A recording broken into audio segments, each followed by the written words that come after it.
Muito bem, moçada. Bom, peço desculpas aqui, vocês vão ver que vai dar uma pequena diferença na imagem. Eu tive que parar a gravação porque minha bateria acabou e aí eu entrei numa outra aula aqui e estou retomando agora. Bom, então, o que nós vamos fazer aqui é o seguinte. Pensa aqui que nós temos duas perguntas, então, e elas são um pouquinho mais trabalhosas, justamente porque nós temos que fazer aqui mais o uso de outros elementos. Aqui vai ser um pouquinho mais complexa essa análise. Então, vamos lá. Quantos reais são necessários para comprar euro 10 mil? Você vai reparar que não tem naquela tabela de cotações uma cotação direta entre real e euro. Bom, você vai falar, professor, mas eu posso olhar lá na tabela de cotações, e aquela tabela de cotações mais completa tem muito mais do que isso. Não, perfeito, mas a gente está trabalhando num cenário em que você eventualmente não tem essas conversões diretas. Então você precisa procurar algum mecanismo para realizar essa conversão. Então vamos lá. Quantos reais são necessários para comprar 1000 euros? Nós vamos ter que dividir esse exercício em duas partes. Na primeira parte, eu vou pegar os reais brasileiros, que eu não sei ainda quantos são, e vou passar para uma moeda intermediária, que são os dólares americanos, que estão presentes nas duas cotações. Depois, na segunda parte, eu vou pegar os dólares americanos que eu vou conseguir nessa conversão, ainda não sei quantos são, e vou passar para os euros, ok? Então, para os euros, que aqui no caso são 10 mil euros. Bah, e aí como é que nós vamos fazer isso? Bom, copiando lá na tabela de cotação, você vai ver que eu vou encontrar as relações de paridades entre todos eles. Vamos deixar então armada toda a conta, porque você sabe que eu vou ter que fazer uma engenharia reversa partindo lá do segundo tópico, da segunda etapa de conversão, para ir lá para a primeira. Porque na primeira eu não tenho informação nenhuma a respeito de valores. Na segunda eu tenho pelo menos uma. Então minha engenharia reversa vai ter que começar por aqui, pela segunda. Então deixa eu colocar tudo armado, tudo certinho, para que depois eu não tenha confusão nenhuma na hora de fazer os cálculos. Então, pegando na tabela de conversão, eu tenho dólar americano contra real brasileiro. Aqui em minhas mãos eu tenho os reais brasileiros, vou passar para lá dividindo. A cotação aqui vai ser de offer, porque a moeda boa, moeda de base, está na mão do banco. E eu vou comprar essa moeda. Deixa eu ver aqui, real contra, ai que rabisqueira, hein, coisa feia. Dólar contra real, cotação de offer, daquela cotação que nós vimos ontem, 5,5799. Então vamos lá, 5,5799.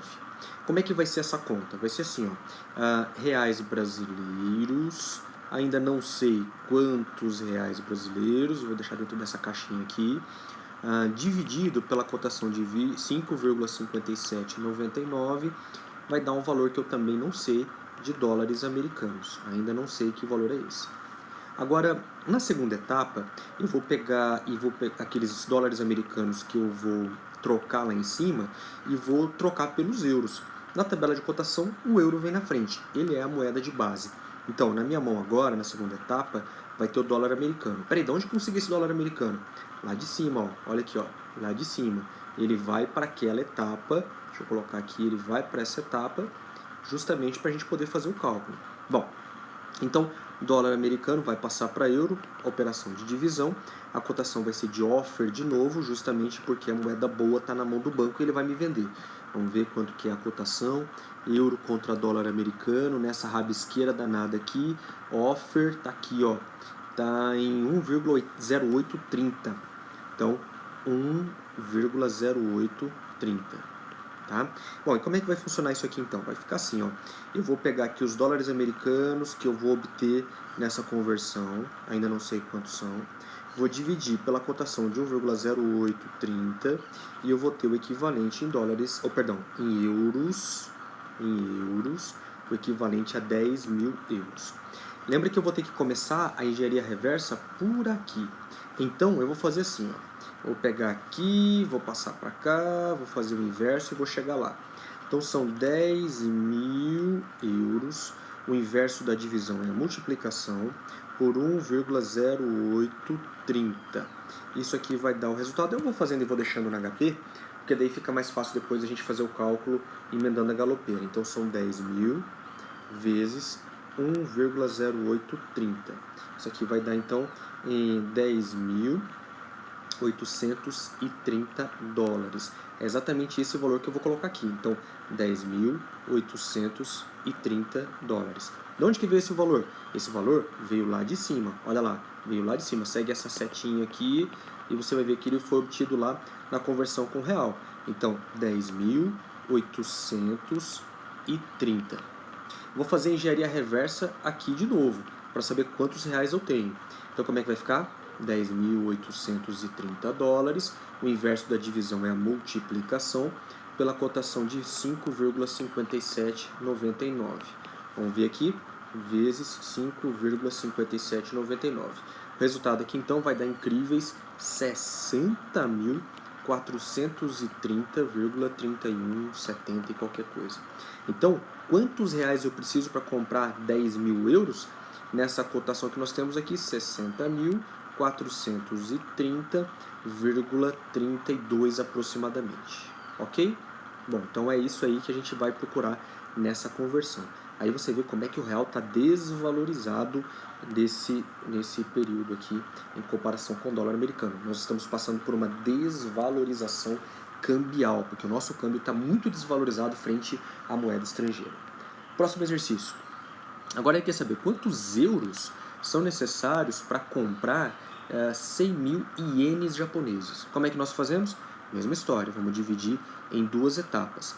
Na primeira etapa, eu vou pegar os euros, que eu ainda não sei quantos são, vou converter para dólar americano. Eu preciso aprender como é que eu faço para usar a borracha aqui, eu não sei como é que é. No PowerPoint, eu não sei, que eu estou fazendo direto no PowerPoint, né?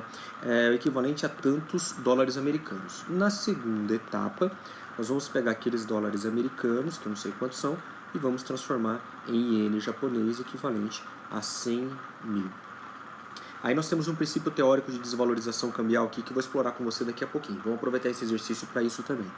Bom, seguindo na primeira etapa, eu tenho dólar americano contra euro. Opa, não é isso aqui não.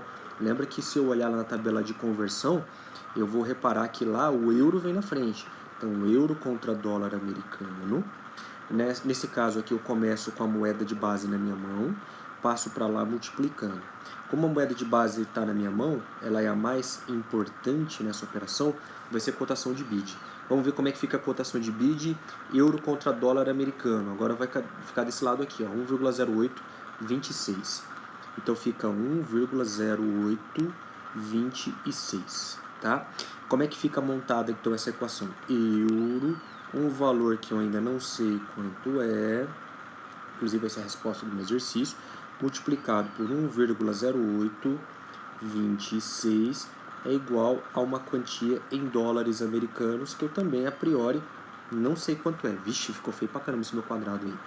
E aí, na segunda etapa, eu vou pegar aqueles dólares americanos e vou transformar eles em iene japonês.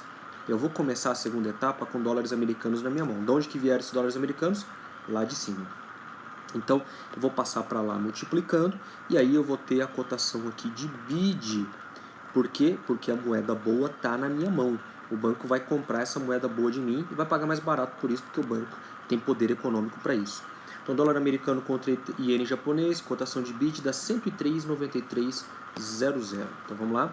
103,9300. É 93 mesmo?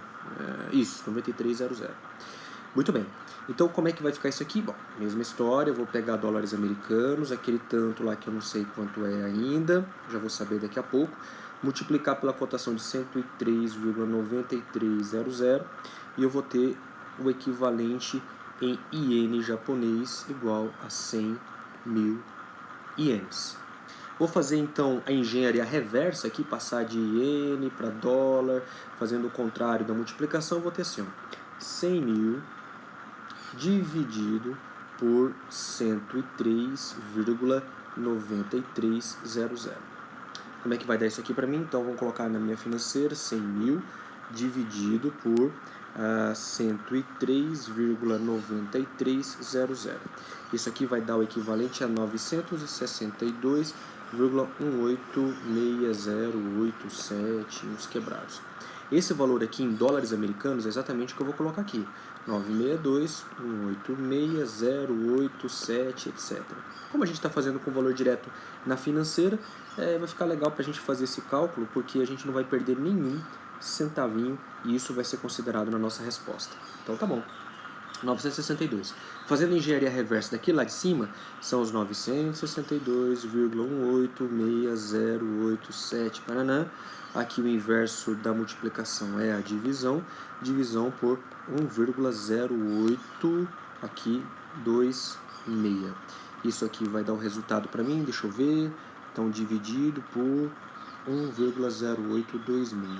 O resultado disso daqui vai dar 888,7733404, etc. Então, em euros, 888 euros 773404. Vamos fazer com todas as casas para ficar bonitinho aqui. Então, eu preciso de 888 euros para conseguir 962 dólares e isso se transformar em 100 mil ienes. O princípio que eu queria te explicar é justamente o seguinte. Você vai observar que a desvalorização cambial é muito grande. Se você comparar aqui real com dólar e se você comparar aqui iene com dólar, repara que o iene é quase 20 vezes mais desvalorizado, vale 20 vezes menos do que o real brasileiro. Então quer dizer que para cada dólar que eu exportar, pensa o seguinte, olha o que eu vou escrever aqui para você. Vou apagar toda essa coisa que eu escrevi aqui, qualquer coisa você dá pausa e você depois consulta, tá? Deixa eu apagar tudo isso aqui. Então, eu não estou conseguindo apagar esse trem aqui. Vamos, eu acabei apertando errado aqui. Tá, vai. Vamos voltar para lá. E o que eu quero mostrar para você é justamente o seguinte. Vou apagar esse trem aqui. Então, olha, vamos voltar para lá. Eu quero mostrar para você o seguinte. Se eu exporto $1 americano e se eu estou aqui no Japão, vou colocar aqui, ó, Japão, ou se eu estou aqui no Brasil, eu vou receber quantias diferentes. No Japão, eu vou receber 103, não sei quantos ienes. No Brasil, eu vou receber 5,40 e tantos reais. Isso significa uma diferença de aproximadamente 20 vezes. O Japão recebe 20 vezes mais dinheiro para cada dólar exportado do que o Brasil. Aí você vai falar assim, tá, mas tem algumas diferenças entre Japão e Brasil, não tem? Tem. No Japão o sistema de pagamentos é um pouquinho diferente do Brasil, não é? É, mas nós temos outras características a considerar também. O Japão, ele é mais eficiente que o Brasil. O Brasil é menos eficiente. Tá, o que significa isso? Que o Brasil é mais caro. O Japão é mais barato para poder produzir qualquer coisa. Então, quer dizer que se no Japão você ganha muito dinheiro para cada dólar exportado e no Brasil você ganha menos, a diferença fica ainda mais gritante porque os custos no Brasil são muito mais altos. Então, a gente vai ver daqui a pouco, daqui a alguns encontros ainda, que nós temos um negócio chamado de margem de contribuição unitária. A margem de contribuição unitária no Japão é muito maior do que a margem de contribuição unitária no Brasil, que é menor. Isso significa que sobra muito mais dinheiro no Japão para poder pagar o que a gente chama de custos fixos do que no Brasil. O Brasil, então, sobra muito menos dinheiro do que o Japão para pagar o custo fixo. O que significa isso? Que o Japão chega antes, vou até dividir aqui, chega antes no ponto de equilíbrio do que o Brasil. O Brasil chega depois. Em outras palavras, o Japão precisa vender menos. Chega depois do ponto de equilíbrio. O Japão precisa vender menos do que o Brasil para cada dólar para chegar no mesmo ponto de equilíbrio, para equilibrar suas contas. E tem mais outra questão também. Como o Japão faz produtos de alto valor agregado, então ele tem mais valor agregado que no Brasil, eu consigo vender menos produtos ainda para chegar no mesmo resultado que no Brasil. Como o Brasil tem menos valor agregado, a gente consegue então, a gente vai ter que vender demais para poder chegar naquele, é difícil falar, escrever no tempo, né? Precisamos de menos, ou melhor, precisamos de muito mais mercadoria para chegar no mesmo valor do Japão. Ah, mais ou menos assim que funciona. Enquanto o Japão vende um carro e consegue ganhar uma grana violenta com isso, em impostos, em trabalho, em divisa, etc., o Brasil precisa vender 1 tonelada de, sei lá, de soja, de milho, de uma porção de coisas. Você vai falar assim, ah, mas tudo bem, mas a produção de soja e milho é mais barata que de carro. Bom, por unidade, sim, mas pensa na área que a gente vai ter que usar para poder plantar no Brasil. Pensa na quantidade de água que a gente vai ter que usar para isso. Pensa na quantidade de energia que a gente vai precisar para fazer isso. Pensa na quantidade de crédito. Opa, foi para lá. Ah, nem sei onde que está aqui. Ah, quantidade de crédito que a gente vai precisar para isso. Pensa na quantidade de diversas coisas que a gente vai precisar, inclusive de tecnologia, para que esse fator aqui seja o mais baixo possível. Nós temos que vender demais para conseguir o mesmo resultado que um Japão consegue. Bom, é lógico que é diferente esse tipo de desvalorização do que aquela que você tem, por exemplo, no Paraguai. No Paraguai você tem guaranis. Os guaranis são intensamente desvalorizados, mais até que do Japão e do Brasil juntos. O guarani, você, sei lá, com todo respeito aqui à minha descendência paraguaia, você vai vender por quilo, de tão desvalorizado que é o guarani. E você não tem essa vantagem competitiva que tem no Japão, porque você não tem tecnologia intensiva no Paraguai. Ou seja, a margem de contribuição do Paraguai é menor ainda do que a brasileira. Então não adianta, você pode desvalorizar o quanto você quiser, que você não vai atingir o mesmo patamar produtivo. Então, resumindo a história, a desvalorização cambial é boa ou ela é negativa? Bom, vai depender. Vai depender das características de competição que você tem. Se você for um país de tecnologia intensiva, vale a pena. Se você for de tecnologia não intensiva, você obrigatoriamente vai ter que fazer. Porque senão você morre no mercado. Então você fica dependendo de política pública para poder fazer esse tipo de desvalorização cambial. O problema é que essa política pública depende muito das reservas de dólares que você tenha guardados como reservas internacionais. Para o Brasil que tem mais ou menos 300 bilhões de dólares em reserva, tá de boa. Agora, para o Paraguai não dá para fazer isso. Para a Argentina não dá para fazer isso. Venezuela, então, nem se fala, não dá para fazer isso.